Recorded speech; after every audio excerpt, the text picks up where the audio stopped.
What's up, gang? It is October 30th, and I am right at the 1 month mark in my recovery process. So, I wanted to give you guys an update.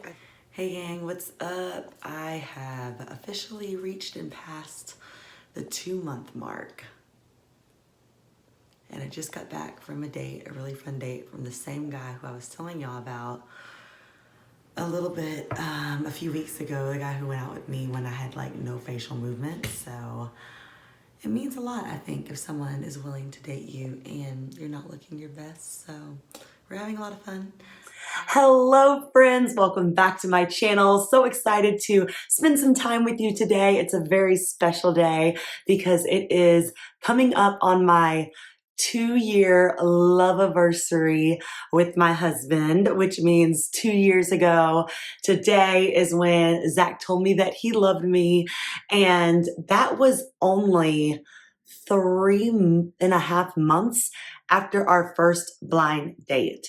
So I just really think that our love story was a miracle and a blessing. And I think it can be a rule and not an exception. And I always like to share my story of how I met my husband to other single women or women who are in their waiting season, because when you're single and when you're a little down and discouraged, it can just be so hard to see a light at the end of the tunnel.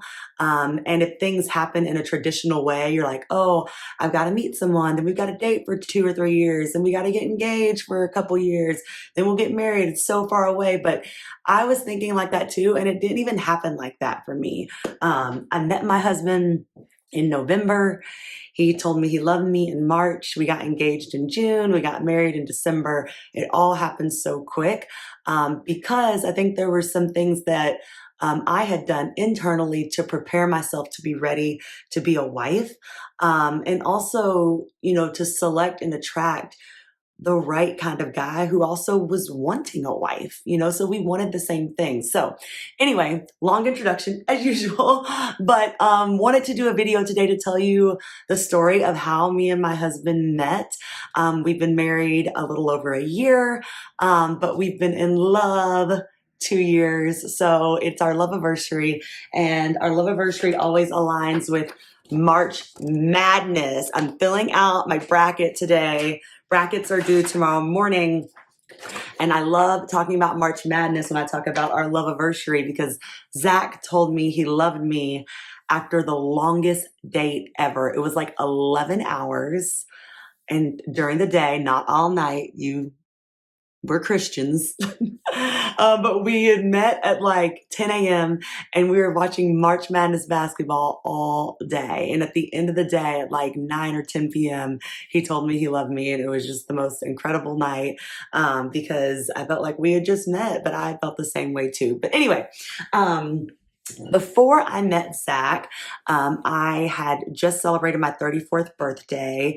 I was very discouraged about dating. I had been in a couple of serious relationships, but our values really were not aligned. And there was always like a big issue that would come up around commitment, our views on marriage, our views on raising kids, our views on money, things like that, that would just cause these knockdown, drag out fights. And so while like the passion or the chemistry might have been there, or, the connection in other ways, just the values alignment wasn't there in my long-term relationship. So on my 34th birthday, I started to get kind of discouraged, and I said, look, I'm 34.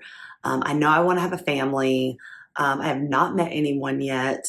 I'm just going to surrender and put it all out there and give my best shot. And if I meet someone and I get married, great. And if I don't, then that means God has something better for me and I'm just going to move on. But I'm just going to put all my best effort in this year, my 34th year. And, if at 35 I'm still single, then F it, for lack of better terms. So my put it all in game plan consisted of going on one date a week, every single week. I mean, this is where the grit came in. So I went on one date a week. I made a very clear vision board about what I was looking for in a husband, and I froze my eggs to preserve my fertility. So if any of y'all have watched my Manifesting Your Man a video. Highly recommend you watch that video either before or after this one, but I go in a lot more detail about the process of manifesting. I'm not going to talk about that as much today. But anyway, those are the 3 steps I did. So that summer, as jaded as I was with dating apps, I got on every single dating app, Bumble, Hinge, Tinder, whatever. And it was like dedication. Like I just had a block of 30 minutes to an hour every day where I was on these dating apps and setting up my date for the week. I had to go on 1 date a week. I probably went on like 15 dates straight. I was so exhausted. It was so exhausting. But I told myself that I won't be able to be at peace unless I know I've given it my best effort. You know, I don't want to have any regrets and be like, oh, I'm 45 and single. And if I would have just, you know, put myself out there more, I didn't want to have any regrets. So I went on 1 date a week throughout the entire summer. My birthday's in July, and I just kept that on through about September, October. Started to get really discouraged because I did not meet anyone I liked. And during that time period, I actually got Ramsay Hunt syndrome, which is it looks like Bell's palsy, but it's a facial paralysis. So my face got paralyzed. And I mean, I was like straight up Quasimodo, you guys. Like this side of my face, I could not blink my eye. I could not say the letter B. Like it was just totally paralyzed. So I was like, I'm going to take a break from dating, obviously, until I can get better, because I don't want to go on a date with someone and my profile pictures has a smile. And when they meet me, I'm like, totally face paralyzed. I'll post some pictures so y'all can see it. So I took a break, and during that break time, I didn't delete the dating apps. I just turned them off, or I just stopped, you know, interacting, but I didn't delete them. So during that time when my face was paralyzed, like, I was about a month into the paralysis. I wasn't really getting that much better. They told me it was going to take a couple of months. It ended up taking 4 months for my smile to come back. And I still struggle with asymmetry now. If you pay close attention, you'll notice that like my eyes aren't symmetrical. My mouth is not symmetrical, and something I'm just going to have to deal with for the rest of my life because so much trauma happened to my nerve. But during that time, this guy kept messaging me, and was a white guy. He was very blonde, and he had photos of him and his nieces, who at the time I did not realize were his nieces. So I was like, oh, single dad. I don't want all that baggage. You know, I'm not into it. So anyway, he kept messaging me and on Hinge. Hinge was the dating app that he messaged me on. And I kind of like Hinge a little bit more because I feel like you have to like read people's profile before you're able to just swipe, versus on Bumble, it's just like 100% looks, you know? So anyway, he was sending me messages like, hey, you know, how are you? Whatever, just kind of trying to start a conversation. So I just started like throwing stuff out there because I'm like, I'm never going to meet this guy. I look like freaking Quasimodo. I'm just going to like have a little text message chain, whatever. And so he was like, hey, how are you? And my first message back was, are those your kids? And this was Zach, by the way, my soon to be husband, little did I know. And he's like, no, those are my nieces. I was like, oh, cool. And we chatted a little bit more. And I was like, this is just another guy who's just, you know, playing games or whatever. And he was like, yeah, I just moved to Dallas. It looks like there's lots of good restaurants in Dallas. I'm like, yeah, well, we should go to brunch sometime. Like, get to the point. Are you going to take me out or whatever? And he was like, okay, let's go. And I was like, OMG, Quasimodo, not going on a date. So I did not know what I was going to do. I just kind of took a step back, and I was talking to my mom about it a little bit, and she was like, Britt, just go. Like, just go on the date. And I'm like, I really don't think that's a fair first impression, and I don't want to catfish someone. Like, I am not my best self, you know? So I ended up talking to my therapist about it, and he said, you know, this is actually a really great exercise in the broader context of what I've been trying to get you to develop this year, which is just surrender, just being authentic, you know, letting people see your flaws, letting people see you mess up, not feeling like you have to be so perfect all the time. He's like, you know, a lot of the reason that I had gotten sick with Ramsay Hunt syndrome was because it's a stress-induced illness. You know, I'm a very high achiever. I was leading a business. You know, I want to have all my stuff together. He was like, there is a beauty and a release of just kind of like letting that go. He was like, so how about this? How about you go on the date? and we don't care about this guy. You don't really care about dating this guy. You're just going to go on this date to help you practice surrender and being uncomfortable. Cool. Is that an agreement? And just go on the date. So with that perspective, that kind of took the pressure off. And I was like, okay, fine. I'll go on the date. And it's not about this guy judging me. It's just about me practicing being uncomfortable and surrendering and putting myself out there. So I went on a date with Zach. He had planned for us to go have drinks at a place and here in Dallas, and we had a great time. We both had a couple of drinks, and because I had been reading all of my good dating books, I knew not to let it drag out, always leave him wanting more. So after the second drink, I was like, oh, I've got to run. I've got a dinner or whatever. And I did have a dinner. I had a birthday dinner that night, and I went and met my friends for dinner. And so he would just always keep in touch with me. And every week he would set up another date. And we were just having so much fun. Like, we had really, not intense, but like crucial conversations in dates like 1, 2, 3. Conversations that I had never had with people I dated seriously until we had been dating for like months or a year. Like in our first 2 to 3 dates, we had already talked about, did we want to be married within the next year? Our faith and do we go to church? What's our walk like with God?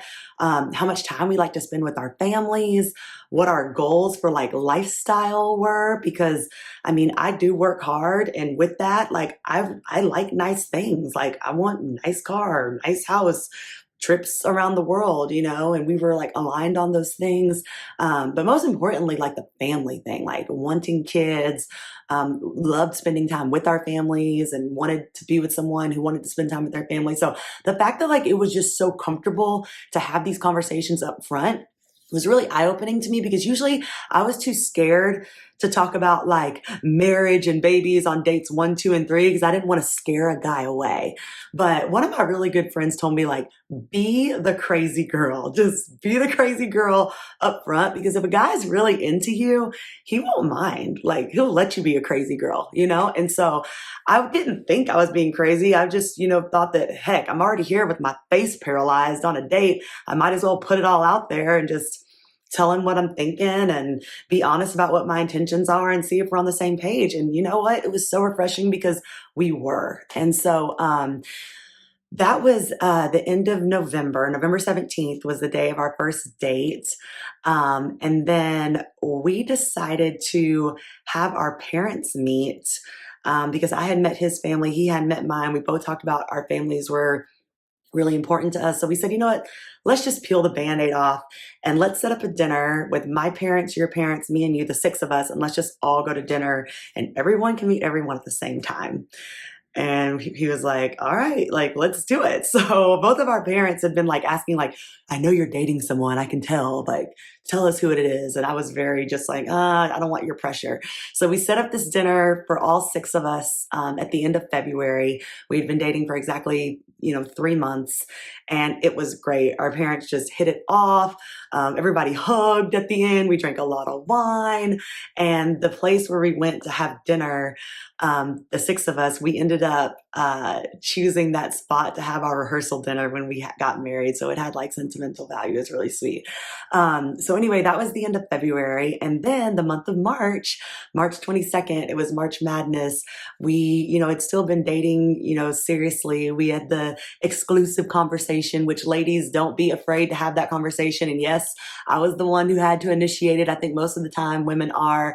But I had that exclusive conversation like right before we had our parents meet, because I really didn't want to have my parents meet someone who just was kind of dating for fun. Like if my parents were going to meet him, it needed to be serious. So we were exclusively dating for about 3.5 months. And when we were at this place, this big ice house, like watching March Madness, we had just had so much fun and we were out there all day. And that was the night that Zach told me that he loved me, and it was so sweet. It was March 22nd. And so I always think about that right now because it's March and it's March Madness. But the kicker for this story is I had a vision board that I made, and I still have it. and it's huge. And I had this vision board that I made about 5 years before I ever met Zach. And I keep it in I kept it in my bedroom at all times. And there was a guy that I had dated earlier that summer who I liked. I talked about this in my Manifesting Your Man video, and he had actually seen my vision board, and he like made fun of me for it. And then when I met Zach, Zach had accidentally seen it and he did not make fun of me for it. He like asked questions about it. And I just thought that said so much about his character. But the kicker is, and the finale, the climax is my favorite movie of all time during my 20s and early 30s is Getting to I Do with Sanaa Lathan and Simon Baker. Okay. So I had cut out a picture of Sanaa Lathan and Simon Baker and Getting to I Do. And I had that on the center of my vision board. And it was just, I guess it was just like in my subconscious. Like I never really cared that like about the looks of those two people. I just loved the dynamic of their relationship in the movie. If you haven't watched the movie, go watch it. Getting to I Do. No, not Getting to I Do. I'm sorry. The book is Getting to I Do. That's good. A good book, separate book. This book is called this movie is called Something New. Something New is the movie. Something New. Get that right. Something New with Simon Baker and Sanaa Lathan. And they fall in love. She's this like high powered CPA partner. And, you know, she finds her softer side and meets this awesome guy. And lo and behold, like the guy looks like Simon Baker is this like blonde haired, blue eyed girl. And Sanaa Lathan is like me, you know, this chocolate, you know, high achieving woman. And it's just so funny that I put that picture on my vision board of Sanaa Lathan and Simon Baker. And then lo and behold, here's me and Zach right here in the middle. And I just think this is my new vision board, by the way, not my old one. I've updated it since. I've replaced Sanaa Lathan and Simon Baker with that real picture of me and Zach.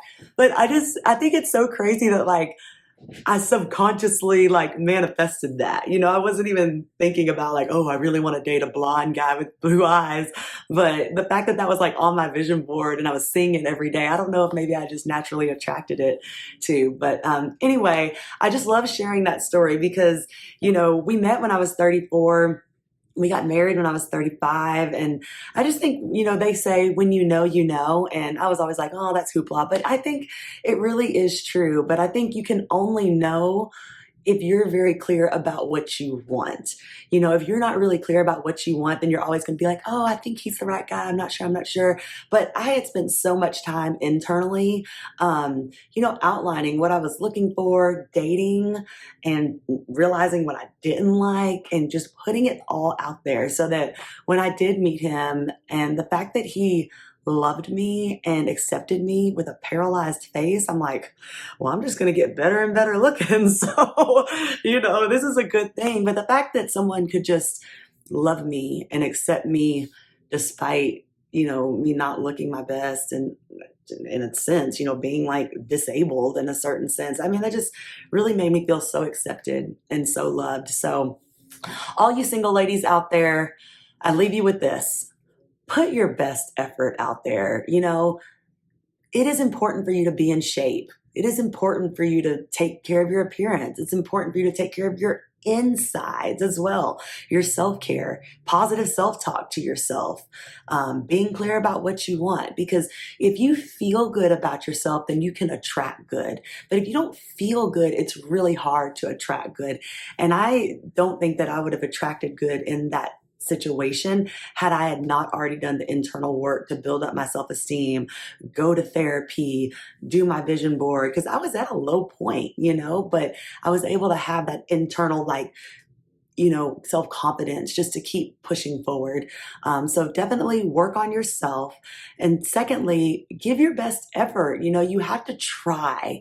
I always tell my girls at Grit Fitness, like, no one's coming to save you. You got to save yourself, right? You got to put yourself out there. You got to do the work. You got to go on dates. You got to ask for help. You know, you got to put yourself out there. And I know that's not always the Cinderella story that we want, but this is the new age women. You know, you're a shero. You know, you are the hero of your story. And if you want a family and if you want love, you know, you got to put your best effort in there to make it happen. I know it's going to happen, but you want to be at peace at the end knowing that you gave it everything you had. So anyway, as usual, I tried to keep this below 20 minutes and was not successful, but I hope that you guys enjoyed. I'll be posting more videos soon, and I love you guys. I hope you like my natural hair. Rocking the natural today. All right, love you guys. Bye.